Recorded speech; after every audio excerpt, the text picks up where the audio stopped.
কাঁদছো কেন? তুমি তো ড্রেস পরে রেডি হয়ে গেছো, এই তো। এই যে আমিও ড্রেস পরে রেডি হয়ে গেছি। আমরা দুজন মিলে কোথায় যাচ্ছি? দুজন না, তিনজনেই যাচ্ছি ডক্টর দেখাতে। আমার পিঠে খুব ব্যথা। খারাপ হয়ে গেছে?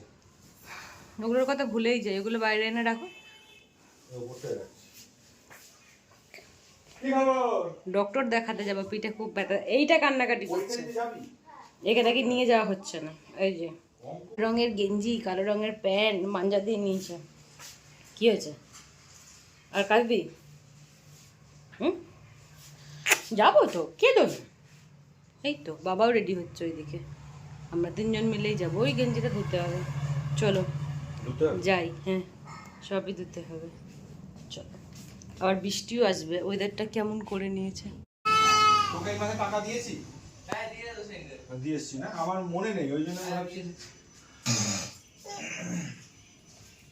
চল চল একে এখানে ফেলে দাও, একে শুইয়ে দিয়ে আমরা চলে যাই, চলে যাই, চলে যাই, আমরা চলে যাই। তুই থাক এখানে।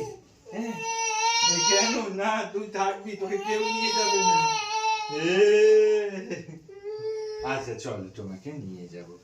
তোমাকে কি ফেলে আমরা যেতে পারি বলো? কিন্তু পারি মনে হচ্ছে। রেখে দাও, রেখে দাও, এখানে রেখে দাও। চলো। মুডটা ঠিক হয়েছে না হয়নি? কি দেখছিস রে বেটু ওরম করে? কালকেও বাবাকে মিস করে ফেলেছে, আজকেও ছাড়বে না। ও সবজিওয়ালাগুলো এখানে এসে লাইন দেয়। এই পাহাড় পর্বতটা ঠিক হয়নি। কার একটা আলু পড়ে গেছে এখানে।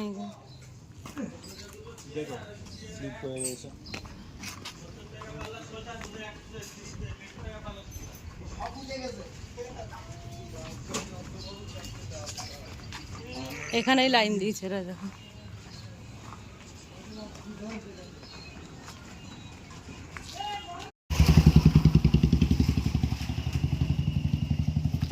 বাইরে ওয়েদারটা খুবই খারাপ করেছে, মনে হচ্ছে বৃষ্টি আসার সম্ভাবনা রয়েছে, কিন্তু আমরা না ছাতা নিতে ভুলে গেছি, জানি না কি হবে।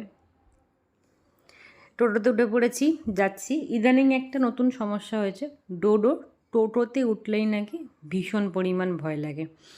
এতদিন এটা হতো না, হঠাৎ করে এটা হয়েছে, টোটোতে উঠলেই বিশাল নাকি ভয় পাচ্ছে।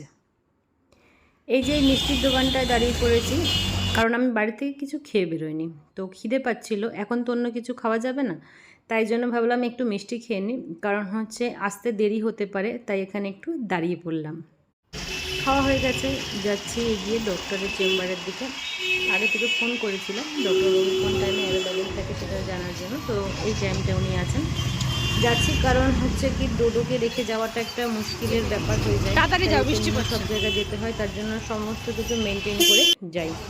এই যে ওর বাবা আর ডোডো একটু এগিয়ে গেছে, কারণ আমি খুব তাড়াতাড়ি হাঁটতে পারছি না, তাই ওদেরকে বললাম একটু এগিয়ে যাও, আমি আস্তে আস্তে যাচ্ছি। এই যে ডক্টরবাবুর চেম্বার। এসো ঘুরতে, হ্যাঁ বসে যাও না। টাকা বৃষ্টি পড়েছে, ও ঘুরতে এলেই খুশি, সে যেখানেই ঘুরতে আসছে সেটা কোনো ব্যাপার। ডক্টরবাবু তোকে ইঞ্জেকশন দিয়ে দেবে কিন্তু। এইটা গো দুষ্টুমি করতে হয় কেউ? এই ওরম করে না, চুপ করে বসো।